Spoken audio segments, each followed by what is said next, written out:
Madani Sound. Please subscribe my YouTube channel and press the bell icon and like this videos.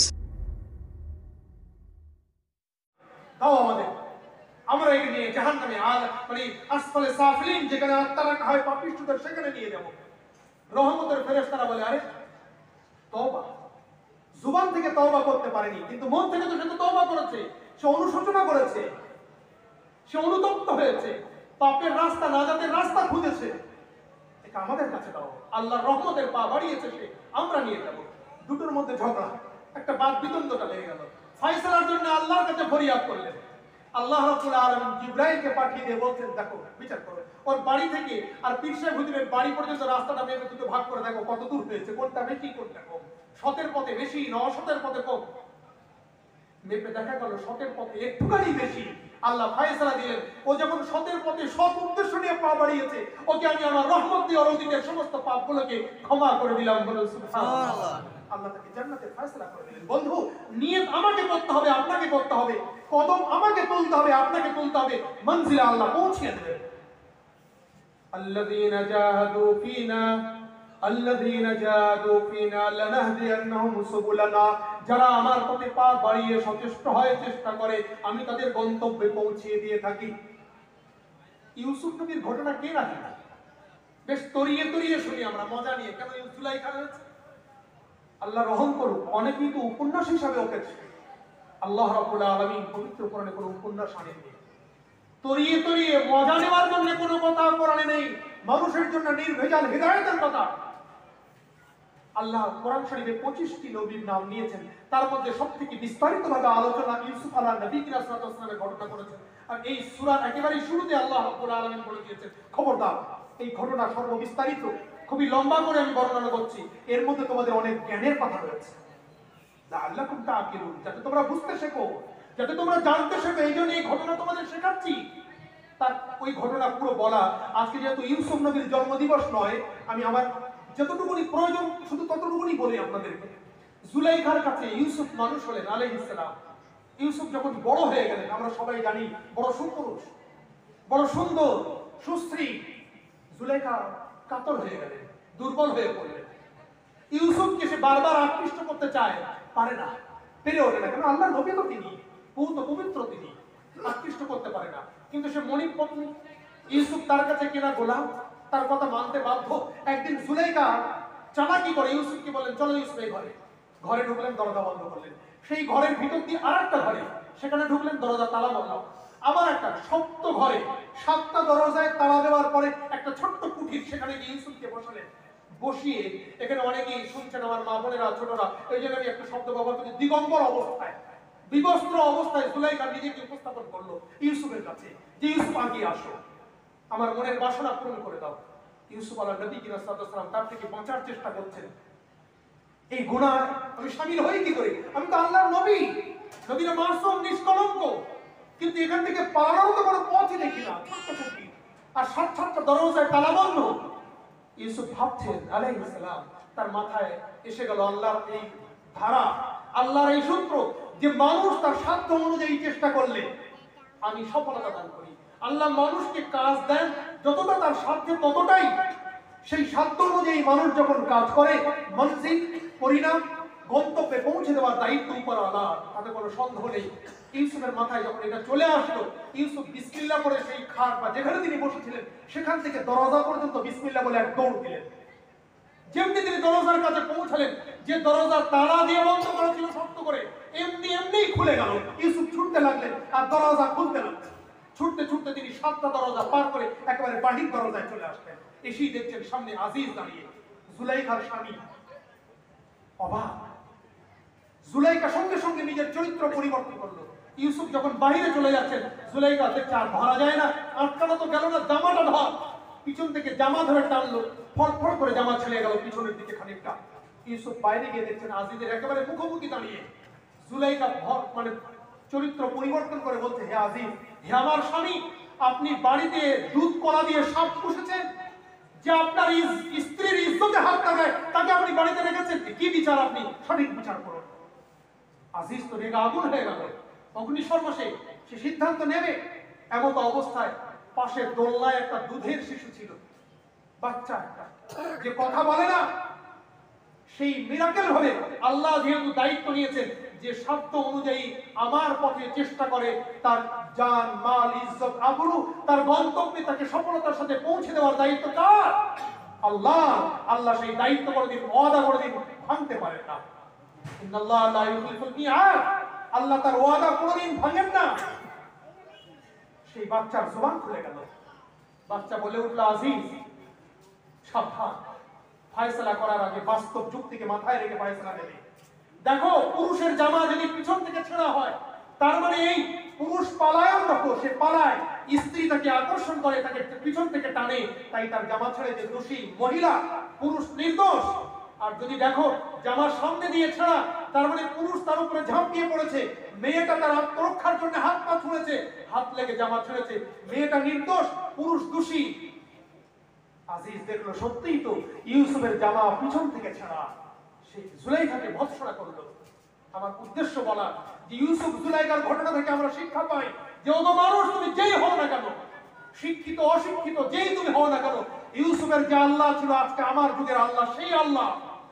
ইউসুফের আল্লাহ যতটা ক্ষমতা রাখতেন, আমার আপনার আল্লাহ ততটাই ক্ষমতা রাখে। ইউসুফ আল্লাহর প্রতি যতটা অগাধ আস্থা এবং ভরসা রেখে পা বাড়িয়েছিলেন, আমার আস্থা আর ভরসা নেই, এই জন্য আল্লাহ আমার সাথে সেই ব্যবহার করেন না। আজকে আমরা যদি সেই ঈমান নিয়ে, সেই মনের জোর নিয়ে, সেই আস্থা রেখে আল্লাহর পথে পা বাড়াই, আল্লাহ আমাদের সমস্ত পথ সুগম করে দেবেন। সুবহানাল্লাহ।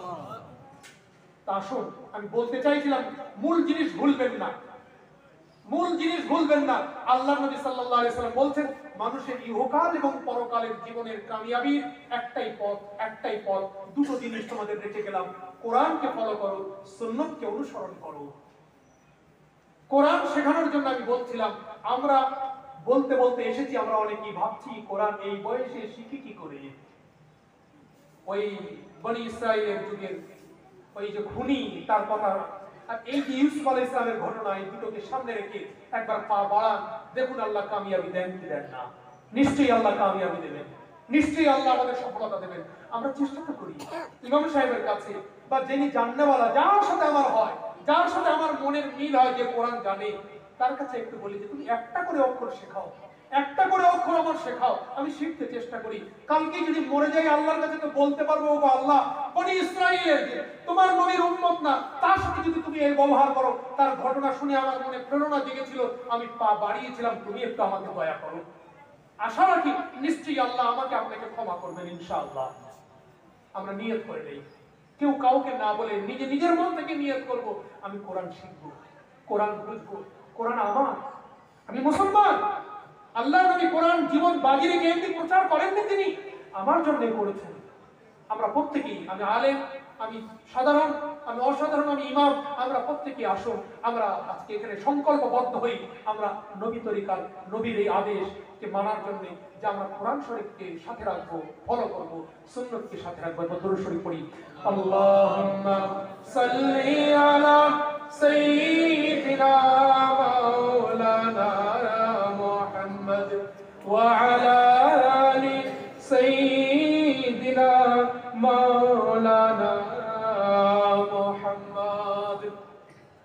তো আল্লাহ নবী সাল্লাল্লাহু আলাইহি ওয়াসাল্লাম বড় হলেন, তার জীবনের অনেক উঠান পতন, অনেক অনুকূল, অনেক প্রতিকূল দিনগুলো পার করতে করতে নবী আকরাম সাল্লাল্লাহু আলাইহি ওয়াসাল্লাম বিদায় হজের ময়দানে এসে গেলেন।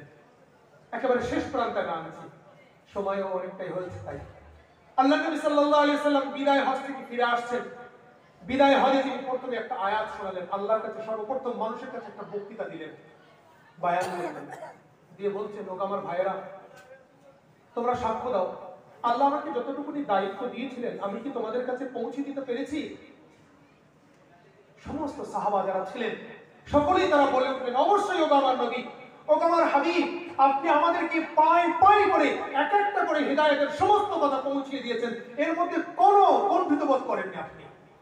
আল্লাহ নবী সাল্লাল্লাহু আলাইহি ওয়াসাল্লাম আকাশের দিকে আঙুল তুলে বললেন, হে আমার প্রতিপালক, হে আমার আল্লাহ, তুমি সাক্ষী থেকো, এরা সাক্ষী দিচ্ছে আমার দায়িত্ব আমি পালন করেছি, আমার দায়িত্ব আমি পালন করেছি, আমার দায়িত্ব আমি পালন করেছি। যখন এইভাবে আল্লাহ নবী কথা বললেন, একটুখানি পরেই একটা আয়াত নাযিল হলো, জিবরিল আলাইহিস সালাম এসে সেই আয়াত আল্লাহর নবীকে শোনালেন, যেটা একটু আগেই পড়ছিলাম, আমরা সকলেই জানি। আল-ইয়াওমা আকমালতু লাকুম দীনাকুম ওয়া আতমামতু আলাইকুম নি'মাতি ওয়া রাযীতু লাকুমুল ইসলাম দীনা। ও আমার হাবিব, আপনি পৃথিবী মানুষকে শুনিয়ে দেন, আজকে আমি তোমাদের জন্য আমার ইসলামকে পরিপূর্ণ করে দিলাম। আজকে আমার ইসলামকে পরিপূর্ণ করে দিলাম, আমার ইসলামের কোনো জিনিস আর বাকি নেই। এই আয়াত যখন আল্লাহর নবী পাঠ করে শুনিয়ে দিলেন, হযরত আব্বাস রাদিয়াল্লাহু তাআলা হাওমাও করে কেঁদে উঠলেন ওই আরাফার ময়দানে। সবাই বলছেন, আরে ইসলাম পরিপূর্ণ হয়েছে আল্লাহর পক্ষ থেকে, আরো তো ভালোই হলো, আল্লাহ আমাদের সার্টিফিকেট দিয়েছেন যে তোমরা পূর্ণাঙ্গ ঈমানের মধ্যে এসে গিয়েছো, কাঁদছো কেন তুমি? হযরত আব্বাস কাঁদতে কাঁদতে বলছেন, দেখো, নবীর আগমনের উদ্দেশ্য ছিল মানুষের কাছে হিদায়াতের কথা পৌঁছানো। নবীর আগমনের উদ্দেশ্য ছিল আল্লাহর বাণী মানুষের কাছে পরিপূর্ণভাবে উপস্থাপন করা। সে কাজ সম্পূর্ণ হয়ে গেছে। যখন কাজ শেষ হয়ে যাবে, যখন আমাদের বায়ান বক্তৃতা জলসা মিটে যাবে, আমরা এখানে কেউই থাকবো না, সব বাড়িতে চলে যাব। তো আল্লাহ নবীর আগমনের যে দায়িত্ব, যে ডিউটি আল্লাহ দিয়েছিলেন, এই আয়াতের মধ্যে আল্লাহ ইঙ্গিতে বলে দিলেন সেই কাজ শেষ। সুতরাং নবীকে এবার আমার কাছে আমি দেখে নেব। এই জন্য নবীকে হারাবো, নবীকে ছেড়ে দেবো। আমি খুশি হই কি করে বলো? তোমরা তো একটা ভাবছো আমার নবীর যার কাছে আমরা থেকে এত কিছু শুনতাম শিখতাম, সেই নবী তো বিদায় নেবেন, এই আয়াত তার ইঙ্গিত দেয়। খুশি হবে তোমরা? এই বলে তিনি হাউমাউ করে কাঁদতে লাগলেন। নবী পাক সাল্লাল্লাহু আলাইহি সাল্লাম আব্বাসকে সান্ত্বনা দিলেন, তার চাচা আবার তার উম্মতি সান্ত্বনা দিলেন। হজ হয়ে গেল। নবী আকরাম সাল্লাল্লাহু আলাইহি সাল্লাম সকলকে নিয়ে মদিনায় ফিরছেন। উহুদের কাছে আসলেন। মদিনার প্রবেশের আগে উহুদ পাহাড় একেবারে মদিনার কাছাকাছি। আল্লাহ নবী সাল্লাল্লাহু আলাইহি সাল্লাম উহুদের পাহাড়ের পাশে যে সমস্ত শহীদান হুজুরদের কবর আছে সেখানে দাঁড়ালেন। দাঁড়িয়ে তাদের জন্য দোয়া করলেন, মাগফিরাতের দোয়া করলেন এবং তিনি বললেন, হে আমার ভাইরা, তোমরা আমার আগে চলে গেছো, অতি সত্বর আমি তোমাদের সাথে মিলিত হব। তোমরা আমার আগে চলে গেছো এবং অল্প দিনের মধ্যে আমি তোমাদের সাথে মিলিত হব। সালাম দিলেন তাদেরকে। এই হাদিস দিয়ে আমরা প্রমাণ পাই মাঝে মাঝে কবরস্থানে যাওয়ার প্রয়োজন আছে। কবরস্থানে গেলে যারা আমাদের আত্মীয় স্বজন মারা গিয়েছেন তাদের উপকার হয়, নিজের উপকার হয়, আমাদের উপকার, বিশেষত জিন্দা মানুষের উপকার। আল্লাহ নবী সাল্লাল্লাহু আলাইহি সাল্লাম মদিনায় চলে আসলেন।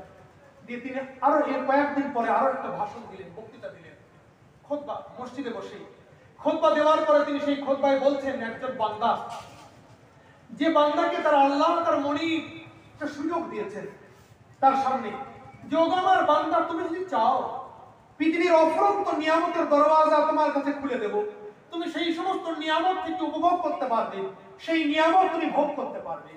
আর ওগো আমার বান্দা, তুমি যদি চাও তাহলে তুমি আসমানে চলে আসতে পারবে, আখিরাত পরকালের জীবনে তোমার প্রভুর সাথে তুমি মিলিত হতে পারবে। সেই বান্দা তিনি পৃথিবীর পরিবর্তে আসমানের পথ বেছে নিয়েছেন। আল্লাহর সাক্ষাৎ, আল্লাহর মিলনকে তিনি বেশি পছন্দ করেছেন। এই কথা যখন বলে উঠলেন, দুপুরে কেঁদে উঠলেন সেই মসজিদ হযরত আবু বকর সিদ্দিক রাদিয়াল্লাহু তাআলা আনহু হাউমাউ করে কেঁদে উঠলেন।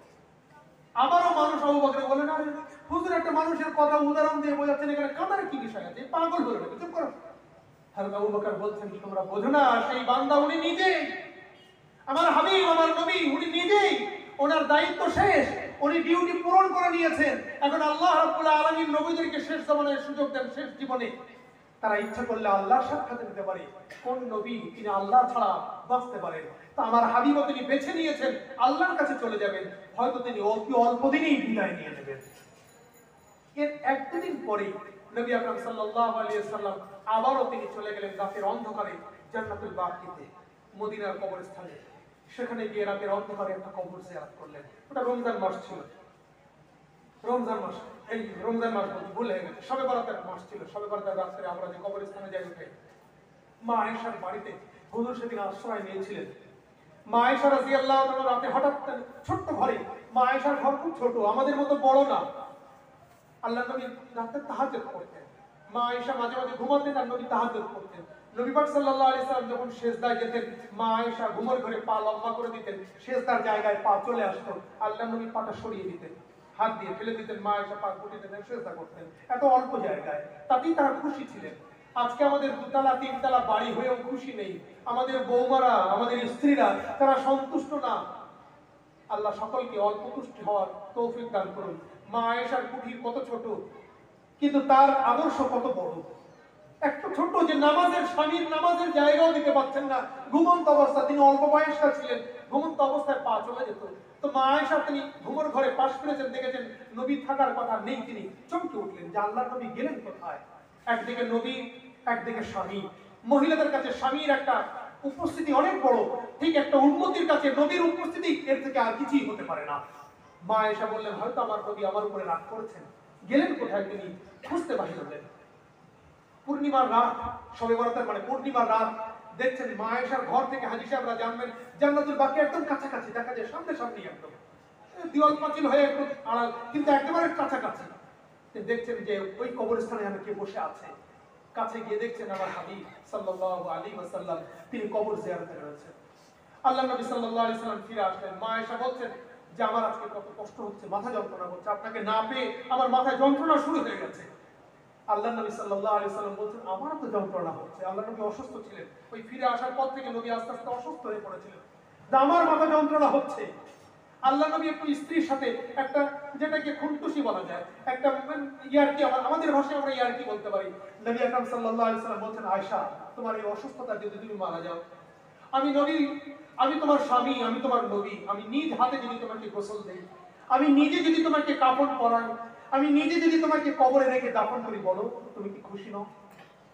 হযরত আয়েশা একবার বললেন, অবশ্যই, নবী আমাকে কবরে দেবেন, নবী নিজে হাতে কাফন পরাবেন, এর থেকে সৌভাগ্য আর কি হতে পারে। আবার তিনি স্ত্রী, একটা মহিলা, তিনি স্ত্রীর শুরু আবার বলতেন, হ্যাঁ আপনি তো ওইটাই চান যে আমি আগে মরে যাই, আমার পরে আপনি আবার কাউকে বিয়ে করেন, আমার ঘরে নিয়ে তাকে সোহাগ রাত করবেন। একটা ইয়ারকি, এটা অভিযোগ না, এটা ইয়ারকি করে। আল্লাহ নবী সাল্লাল্লাহু আলাইহি সাল্লাম খুশি হলেন, হাসলেন যে আমার আয়েশা আমাকে কতটা ভালোবাসে। এইভাবে খুশির সাথে তো কথা বলছেন যে নবী আকরাম সাল্লাল্লাহু আলাইহি সাল্লাম বললেন, আমার মাথায় আজ কয়েকদিন খুবই যন্ত্রণা অনুভব করছি। সকাল থেকে নবীর জ্বর এসে গেল, একেবারে লাগালাগি। এরপরে বলে নবী সাল্লাল্লাহু আলাইহি সাল্লামের জ্বর আসলো, আবার জ্বরটা সুস্থ হয়ে গেলেন। আল্লাহ নবী একটু সুস্থ হলেন, বেশ কিছুদিন থাকেন, কিছুদিন এই একটা উঠন পঠন, আসা যাওয়া হতে হতে রমজান চলে যায়, শাওয়াল জিলকাদা চলে যেতে, যেমন এই রবিউল আউয়াল চলে আসলো। আল্লাহ নবী সাল্লাল্লাহু আলাইহি সাল্লামের শরীর আর কুলাচ্ছে না। বারবার নবী আকরাম সাল্লাল্লাহু আলাইহি সাল্লাম বলতেন, আমার পেটে কষ্ট হয়, আমার পেটে কষ্ট হয়। আমার মনে হয় খাইবারে সেই ইহুদি মহিলা দাওয়াত করে ছাগলের গোশত খাইয়েছিলেন, ছাগলের গোশের মধ্যে বিষ দিয়েছিলেন তিনি। আল্লাহ নবী না জানতে এক লোকমা খেয়ে নিয়ে গালে দিয়ে দিয়েছিলেন।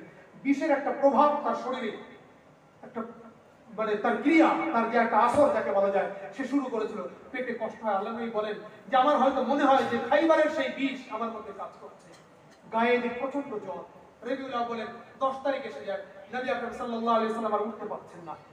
হযরত আবু বকর সিদ্দিক রাদিয়াল্লাহু তাআলাকে আদেশ করেন মা ফাতেমার মাধ্যমে যে ওনাকে বলো নামাজটা পড়িয়ে দিতে। আল্লাহ নবী সাল্লাল্লাহু আলাইহি সাল্লামের আদেশে হযরত আবু বকর রাদিয়াল্লাহু তাআলা নামাজ পড়ালেন। এই অসুস্থতার মধ্যে বেশ 11 তারিখ চলে আসে। 11 তারিখে এশার নামাজে আল্লাহ নবী সাল্লাল্লাহু আলাইহি সাল্লাম অংশগ্রহণ করেন। নবী যাবেন, যেতে পারছেন না। আজকে আমরা নামাজে আসি না, নামাজ আমাদের কাছে বড় বোঝা। আল্লাহ নবী সাল্লাল্লাহু আলাইহি সাল্লাম অসুস্থ হয়ে পড়েছেন, উঠতে পারছেন না, উঠতে যাচ্ছেন মাথা ঘুরে যাচ্ছে। দুজনকে, মা ফাতেমাকে বললেন, এই মা আয়েশাকে বললেন, ফাতেমা নয় আয়েশাকে বললেন যে দুজনকে ডাকো, আমি একটু মসজিদে যাব। দুজনকে ডাকা হলো, দুই কাঁধে ভর দিয়ে আল্লাহ নবী মাটিতে পা ঘিসড়ে যায়। নবী সাল্লাল্লাহু আলাইহি সাল্লাম একটা মুজিজা, এমনি দেখলেই মনে হবে যেন নবী 5 ফুটে 4 ফুটে স্বাভাবিক। কিন্তু নবীর পাশে যখনই যত বড়ই লোক হোক না কেন, কাউকে দাঁড় করিয়ে দিবেন, নবীর মাথা উঁচু। আপনি দেখলে আন্দাজে মনে হবে যেন নবী সবার মধ্যে স্বাভাবিক একটা, আমরা সবাই এখানে বসে আছি 5 ফুটের, তো আল্লাহ নবী যেন 5 ফুটের। আপনি একটা 7 ফুটে মানুষ এনে যদি নবীর পাশে দাঁড় করিয়ে দেন, নবীর মাথা তার থেকে উঁচু। এটা নবীর মুজিজা। কোনদিন কিন্তু নবীকে আল্লাহ বড় সম্মান দিয়েছেন, সর্বস্তরে, চরিত্রভাবে, আখলাকিয়াতে, শারীরিকভাবে, আদর্শে, মানে রূপ যৌবনে নবী সবার থেকেই বড়। তো নবী সাল্লাল্লাহু আলাইহি ওয়াসাল্লাম দুজনের সাথে যখন কাঁধে হাত দিচ্ছেন, পাশাপাশি দাঁড়িয়েছেন, তাদের থেকেও স্বাভাবিক নবী একটু বড় হয়েছে। আল্লাহ নবীর দুটো পা একটু ঘেঁষিয়ে গেল। তারপরেও গিয়ে নবী পাক সাল্লাল্লাহু আলাইহি ওয়াসাল্লাম মসজিদে মেম্বারের পাশেই, নবীর বাসার পাশেই মেম্বার, ওই মেসের পাশেই তিনি বসে পড়লেন। হযরত আবু বকর অনুভব করলেন যে আমার নবী এসে গেছেন, আমি আর ইমামতি করি কি করে, সম্ভবই না। সরতে চাইলেন। এর আগের দিনে কিন্তু আল্লাহ নবীকে দেখে আবু বকর সরে এসেছিলেন, নবী বাধা দেননি।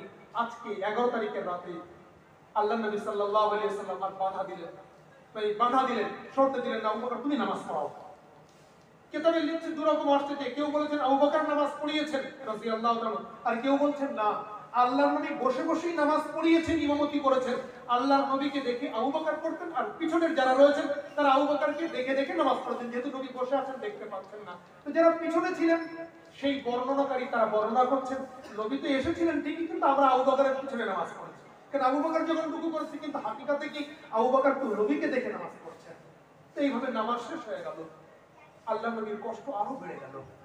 রাতে কখনো তিনি বেহুশ হন, কখনো জ্ঞান ফেরেন, আল্লাহ নবীর কষ্ট আরো বেড়ে যায়। ফজরের আজান হয়ে যায়, ফজরের আজান হয়ে গেলে নবী মসজিদে যাওয়ার জন্য মনের দিক থেকে ইচ্ছা প্রকাশ করেন, পেরে ওঠেন না। একদম যখন পাচ্ছেন না, তখন মা আয়েশাকে বললেন, আয়েশা একটু দরজাটা খুলে দাও, আমি দেখি আমার উম্মতিরা তারা নামাজে দাঁড়িয়েছে ফজরে, আমি একটু দেখবো। আল্লাহ নবীর কথা শুনে মা আয়েশা দরজা খুলে দিলেন। নবী পাক সাল্লাল্লাহু আলাইহি ওয়াসাল্লাম একেবারে পূর্ণিমার রাত, এই 12 তারিখ চাঁদনী রাত, 12 তারিখের রাত্রে ফজরে সকালে একটা ঠান্ডা বাতাস চলছে, আর সাহাবা হুজুররা সুমধুর কণ্ঠে আবু বকরের তেলাওয়াত হচ্ছে, পিছনে সাহাবা হুজুররা নামাজে দাঁড়িয়েছেন, পুরো মসজিদ ভরপুর। আল্লাহ নবী সাল্লাল্লাহু আলাইহি ওয়াসাল্লাম দেখে বলছেন, আমার মনটা কত শান্তি যে আমার উম্মতিরা ফজরের জামাতে এত হাজির, এত উপস্থিতি তাদের। আল্লাহ তুমি এদের কবুল করে নিও। আল্লাহর নবীর দোয়া কোথায়? ফজরের বড় জামাতে। আর আজকে মুসলমান তারা অভিযোগ করে যে নবীর দোয়া আমাদের জন্য কেন আসে না? আমাদের মারমার কাট চলছে চারিদিক থেকে, এদেরকে নাগরিকত্ব কেড়ে নেওয়া হবে, এদের ওই করা হবে, এদের তৈ করা হবে। কেন নবীর দোয়া আমাদের জন্য আসে না? আসে না কেন? ফজরের সব দেখো আসে না কেন? ফজরের কাতার দেখে নাও, মুসলমান তুমি নিজে বিচার করো। নবী পাক সাল্লাল্লাহু আলাইহি ওয়াসাল্লাম দোয়া দিয়েছেন কোথায়? ফজরের নামাজ দেখে। আর আমরা দোয়া চাচ্ছি কোথায়? ফজরে ঘুমিয়ে। হবে কি করে? আল্লাহ আমাকেও ফজরে বেশি বেশি করে গুরুত্ব দেওয়ার তৌফিক দান করুন। যারা আমরা শুনছি নারী পুরুষ নির্বিশেষে আল্লাহ আমাদের প্রত্যেককে ফজরে বেশি বেশি উপস্থিত হওয়া, বাড়িতে নামাজ পড়া, মহিলাদের বাড়িতে, পুরুষদের মসজিদে উপস্থিত হয়ে জামাতের নামাজের তৌফিক দান করুন, বলুন আমিন। তো আল্লাহ নবী দেখে খুশি হলেন, খুবই খুশি হলেন, এবং উম্মতিদের জন্য দোয়া করলেন। নবী পাক সাল্লাল্লাহু আলাইহি ওয়াসাল্লাম বাড়িতে, সাহাবা হুজুররা বাড়িতে নামাজ পড়ার পরে আল্লাহ নবীর বাড়িতে আসলেন, দেখছেন যে নবী, তারপরে নবী নামাজ আদায় করলেন। একটু পরে যেন নবী একটু সুস্থ বোধ হলেন, একটু আরাম বোধ করলেন, কথাবার্তা বলছেন, বেহুশ আর হচ্ছেন না, শুয়ে আছেন, কষ্ট আছে, কিন্তু আগে যেটা বেহুশ হয়ে যাচ্ছিলেন সেটা আর হচ্ছেন না। হযরত আবু বকর রাদিয়াল্লাহু তাআলা, হযরত আলী রাদিয়াল্লাহু তাআলা, আর অন্যান্য হযরত জাফর রাদিয়াল্লাহু, অন্যান্য সাহাবা তারা খুশি হলেন যে আল্লাহ নবী একটু সুস্থ হচ্ছেন, আমরা একটু যাই, নিজের কাজগুলো করি। কদিন ধরে নবী অসুস্থ, আমরা তো যেতে পারিনি, সবাই একটু একটু চলে গেলেন দূরে দূরে নিজেদের কাজ মেটাতে। দুপুর হওয়া ওই 9টা-10টা একটা আনুমানিক সময়, সেই সময় তো ঘড়ি নেই, কি করবো। দুপুরের একটু আগে থেকে নবী আবার অসুস্থ হয়ে পড়লেন, খুবই কষ্ট হতে লাগলো। আল্লাহ নবী সাল্লাল্লাহু আলাইহি ওয়াসাল্লাম বেহুশ হয়ে গেলেন। মা আয়েশা রাদিয়াল্লাহু তাআলা পানি নিয়ে তার মুখে টুকে দিলেন, আবার একটু সুস্থ হলেন। খুব যখন অসুস্থ হয়ে গেছে, মা ফাতেমাও খবর পেলেন রাদিয়াল্লাহু তাআলা আনহা, ছুটে আসলেন তিনি আব্বার সাথে দেখা করার জন্য। যখন এলেন, আল্লাহ নবী হাতের ইশারায় কাছে ডাকলেন, ফাতেমার কানে কানে মুখ দিয়ে তিনি কিছু কথা বললেন। ফাতেমা হাও হাও করে কেঁদে উঠলেন, দিয়ে উঠে দাঁড়ালেন। আল্লাহ নবী আবার ডাকলেন, ফাতেমা শোনো, হাতের ইশারায় ফের কানে কানে কিছু বললেন। হযরত ফাতেমা খুবই মুচকি হেসে ফেললেন, একটা হাসি আসে তার। আয়েশা জিজ্ঞাসা করছেন, ফাতেমা বলো, নবী তোমার কানে কি বললেন? ফাতেমা বলছেন, এটা নবী আমার কানে বলেছেন, জোরে বলেননি। তার মানে এটা তিনি আমার কাছে আমানত রেখেছেন, আমি বলবো না। আল মাজালিসু বিল আমানা, একটা হাদিস এসেছে, আল্লাহ নবী সাল্লাল্লাহু আলাইহি সাল্লাম বলেন, মজলিসে যেটা আলোচনা হয়, সীমিত মজলিসে, এরকম জলসা জলসাটা নয়, মজলিসে যেটা আলোচনা হয়, কোনো মশওয়ারা, কোনো পরামর্শে দুজন বসে কথা হচ্ছে, ওটা আমানত। আপনি এখান থেকে শুনে গিয়ে ফট করে উঠে আরেকজনের কানে লাগিয়ে দেবেন, ওটা চুগলুমি, কথা লাগালাগি, হাদিস ওটা মানা করা হয়েছে। কিন্তু আজকে আমরা এর কথা ওর সাথে, ওর কথা ওর সাথে, 9কে 6, 6কে 9 করে এত বেশি বলি, ভাবাই যায় না। তো মা ফাতেমা বললেন, ওটা আমার আমানত, আমি এখন বলবো না। আল্লাহ নবী যদি আমার অনুমতি দেন বলবো, না নবী যতদিন আছেন ততদিন বলবো না। পরবর্তী আল্লাহ নবী যখন ওফাত হয়ে গেলেন, পরে এক সময় হযরত ফাতেমাকে হযরত আয়েশা জিজ্ঞাসা করলেন, আয়েশা বলছেন, ফাতেমা বলো, নবী তো চলে গেছেন, আর তো আমানত নেই, আর তো ক্ষতি নেই, এখন বলো। ফাতেমা সেদিন বলেছিলেন, আমার নবী আমার আব্বা আমাকে প্রথমে কানে কানে বললেন, ফাতেমা আমার আর আশা নেই, আমি অল্প সময়ের মধ্যে তোমাদের থেকে বিদায় নেব। আমার মনে একটা ধাক্কা লেগেছিল, তাই আমি কাঁদছিলাম। আমার নবী, নবী তো নবী, আমার আব্বাও তিনি, তাকে হারাবো, তার মুখ থেকেই শুনছি, আমি থাকি কি করে চুপ করে? আমি কেঁদে ফেলেছিলাম। দ্বিতীয়বার আমার আব্বা আমার নবী আমার কানে কানে বললেন যে, ওগো আমার ফাতেমা চুপ করো, আমার সাহাবা, আমার আহাল বয়স, আমার আহাল বর্গদের মধ্যে সর্বপ্রথম তুমি আমার সাথে মিলিত হবে, অর্থাৎ তুমি মারা যাই আমার সাথে সাক্ষাৎ করবে। এই যে আমার আব্বার সাথে সবার আগে আমি সাক্ষাৎ পাবো, এই কথা শুনে আমি বড় খুশি হয়েছিলাম, তাই আমি এসেছিলাম। তো যাই হোক, আল্লাহ নবী সাল্লাল্লাহু আলাইহি সাল্লাম অসুস্থ হয়ে পড়লেন। হযরত আব্বাস রাদিয়াল্লাহু তাআলার ছেলে আব্দুল্লাহ ইবনে আব্বাস রাদিয়াল্লাহু তাআলা, তিনি তার বোন ফাতেমা আয়েশা, ওনার বাড়ির নবী, তিনি বলে এলেন আর দাঁতন করতে করতে ছুটলেন। ওযু করার জন্য তিনি দাঁতন করতে বসেছিলেন, আর দাঁতন করতে করতে তিনি হুজুরে করছেন, হুজুর অসুস্থ হয়ে পড়েছেন, আবার বেহুশ, দেখে দেখে ছুটে আসলেন। আল্লাহ নবী সাল্লাল্লাহু আলাইহি ওয়াসাল্লাম তখন একটু হুঁশ ফিরেছেন, দেখতে পেলেন আয়েশা রাদিয়াল্লাহু তাআলা মানে মুখে পানি দেওয়ার পরে দাঁতন দেখে নবীকে অবাক হয়ে তাকিয়ে থাকলেন। মা আয়েশা রাদিয়াল্লাহু তাআলা হুজুরকে বলতেন, হুজুর এই দাঁতন কি আপনি করবেন, মেসওয়াক করবেন কি? হুজুর ইশারা করে বলেন হ্যাঁ। হযরত ইবনে আব্বাস, আব্দুল্লাহ ইবনে আব্বাসের কাছ থেকে দাঁতন চেয়ে নিয়ে মা আয়েশা দাঁতের চিবি ওটাকে নরম করে হুজুরের গালে দিয়ে দাঁতন করলেন, মেসওয়াক।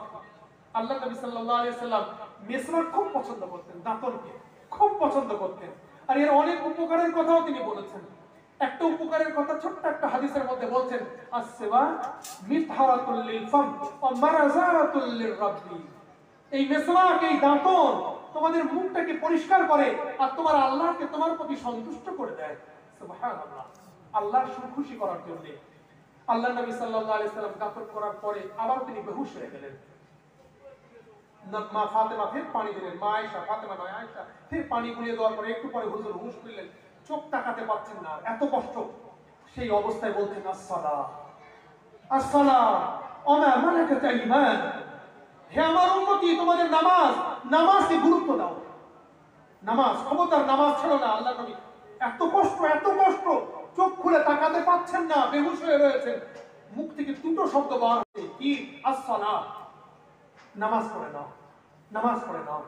আজকে মুসলমান আমরা হতভাগা, সব জিনিসের সময় পাই, সব কাজ আমরা করতে পারি, নামাজ আমাদের কাছে বোঝা হয়ে গেছে, নামাজ আমাদের কাছে বোঝা হয়ে গেছে। বন্ধু, আমরা জান্নাতের স্বপ্ন দেখি, কামিয়াবি হওয়ার ভাবনা ভাবি, একবার ভেবেছি কি কামিয়াবি তো দূরের কথা, হাসরের ময়দানে প্রাথমিক অবস্থায় ইজ্জত সম্পর্ক বাঁচাতে পারবো কিনা?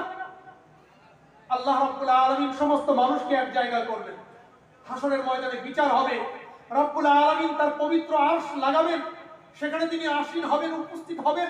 উপস্থিত হওয়ার পরে তার দর্শন দেবেন, কেমন ভাবে? এই পায়ের গোড়ালি থেকে একটুখানি তিনি মানুষের কাছে দর্শন দেবেন। আল্লাহ যখন দেখতে পাবে সকলেই, আল্লাহ রাব্বুল আলামিন বলছেন, আমি নিখিল সৃষ্টির স্রষ্টা, আমি, আমাকে তোমরা এতদিন দেখোনি, আজকে দেখলে স্বচক্ষে, আমাকে সম্মান জানাও, আমাকে সেলুট দাও। যখন আমাদের কোনো মঞ্চে আমাদের প্রধান অতিথি আসে, আমরা আমাদের মতো দেই না, কখনো নারাই তাকবীর, কখনো ইনকিলাব, কখনো আরো কিছু, যে যেমন যার ভাষা, যে স্টেজের ভাষা যেমন হয় তেমন বলি, প্রধান অতিথি আসছেন, সম্মান জানাতে হবে। তো আল্লাহ রাব্বুল আলামিন তিনি বিরাজমান, তিনি উপস্থিত, তার থেকে বড় কে হতে পারে? রাব্বুল আলামিন স্বয়ং বলবেন, আমাকে সম্মান করো। মানুষ অবাক হবে, কি করে সম্মান করব? আল্লাহ রাব্বুল আলামিন আদেশ করবেন, তোমরা আমার জন্য সিজদায় পড়ে যাও, এটাই আমার সম্মান। পবিত্র কোরআনের মধ্যে বলছে আল্লাহ রাব্বুল আলামিন, যারা পৃথিবীতে নামাজ পড়তে পড়তে অভ্যস্ত হয়ে গেছেন, নামাজের আদত করে নিয়েছেন, আল্লাহর এই আদেশ পাওয়ার সাথে সাথেই তারা সিজদায় চলে যাবে। সুবহানাল্লাহ। আর যারা নামাজ পড়েন না, অথবা যারা পড়েন আটকে খাটকে, 365 8 দিনের নামাজ, জুম্মার নামাজ, খাটের নামাজ, জানাজা, 365 ঈদের নামাজ, এছাড়া টিকি দেখা যায় না। আর যারা মোটেই নামাজ পড়েন না, তারা সকলেই এক দলে। যারা মোটেই নামাজ পড়েন না, তারা কেউ আর মাজাকও বলা নেই, রকমের রকম করবে, দেখবে না, তাদের কিচ্ছু করতে পারবে না। আল্লাহ স্বয়ং দেখছে, আল্লাহ আদেশ করেছেন সিজদা করো, সিজদা করতে পারছে না, লজ্জায় মাথা নত হয়ে যাবে, লজ্জায় মাথা নত হয়ে যাবে, মুখ কালো হয়ে যাবে, হাড়ির তলার থেকে আরো বেশি। আল্লাহ তখন বলবেন, দেখো সিজদা না করো, একটু রুকু করে না, হাত হাত হোক, ওটাই মেনে নেব, তাও করবে না, সেটাও ক্ষমতা নেই, কারণ তারা নামাজ পড়তে অভ্যস্ত নেই, কি করে পারবে তারা? তখন আল্লাহ রাব্বুল আলামিন বলবেন ফাওয়াইলুল মানে মুকাজ্জিবিন, এরা মিথ্যুক, এরা ঈমানের দাবি করত, এরা আল্লাহকে মানত, মিথ্যুক, এরা ধ্বংস হয়ে যায়। পবিত্র কোরআনে আল্লাহ রাব্বুল আলামিন বলছেন ইয়াউমা ইউকশাফু আন সাকিন ওয়া ইউদআউনা ইলাস সুজুদি ফালা ইস্তাতিউন। তোমরা স্মরণ করো সেই দিনকে যেদিন আমি আমার পায়ের গাঁট থেকে দেখিয়ে দেব, ইয়াউমা ইউকশাফু আন সাকিন ওয়া ইউদআউনা ইলাস সুজুদি, আর তাদেরকে দাওয়াত দেব আমার সিজদার দিকে, ফালা ইস্তাতিউন, তারা ক্ষমতা রাখবে না, তাদের ক্ষমতাই গোলাবে না।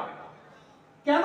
ওই আয়াতের শেষে গিয়ে আল্লাহ রাব্বুল আলামিন বলতেন এই জন্যই যে তাদেরকে পৃথিবীতে আমি নামাজের জন্য ডাকতাম, তাদের পৃথিবীতে নামাজে ডাকতাম, তারা আসতো না। আজকে দেখেছি আসবে কি করে? আজকে তো একবার ডাকা হয়েছে, আর পৃথিবীতে কবার? ফজরের নামাজে দুবার, হাইয়া আলাস সালাহ, হাইয়া আলাস সালাহ, ফের ইকামতে দুবার। শুধু সালাত যদি সরাসরি ধরি, হাইয়া আলাস সালাহ, হাইয়া আলাস সালাহ, ফের যোহরে 4, দুবার ইকামত দুবার আযান, ফের আসরে 4, দুবার ইকামত দুবার আযান, ফের ইশা মাগরিবে 4, ফের ইশায় 4, 4 5 20। আর যদি আনুষঙ্গিক গুলো ধরি, হাইয়া আলাল ফালাহ, আসসালাতু খায়রুন, আরো বেড়ে যাবে। দুনিয়ায় আমি এতবার দেখেছি এক একটা দিনে, একদিনে 20 বার। তাহলে সেই মানুষটা 60 বছর জীবন যদি হয়, 14-15 বছরের সাবালক, 60 থেকে 15 বাদ দেন 45, এই 45 বছরে এক এক দিনে 20 বার করে, তাহলে কত হয়? 365 দিনে 1 বছর। এতবার দেখেছি নামাজ পড়েনি, আজকে একবার এসে আসে কি করে? আসতে পারে না। তাই আল্লাহ রাব্বুল আলামিন অপর জায়গায় বলতেন ওয়াইজা কিলা লাহু রুকউ লা ইয়ারকাউন, আর যখন তাদেরকে বলবো তোমরা রুকু করে নাও, তারা রুকু করতে পারবে না,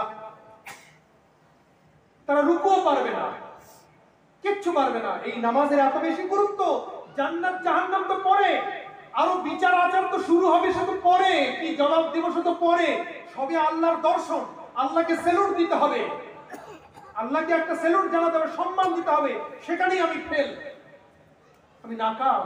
তাই আল্লাহ নবী সাল্লাল্লাহু আলাইহি সাল্লাম বলছেন নামাজ as-সালাহ, একেবারে চোখ খুলতে পারছেন না, বেহুশ অবস্থায়, সেখানে বলতেন ইয়া উম্মতি as-সালাহ।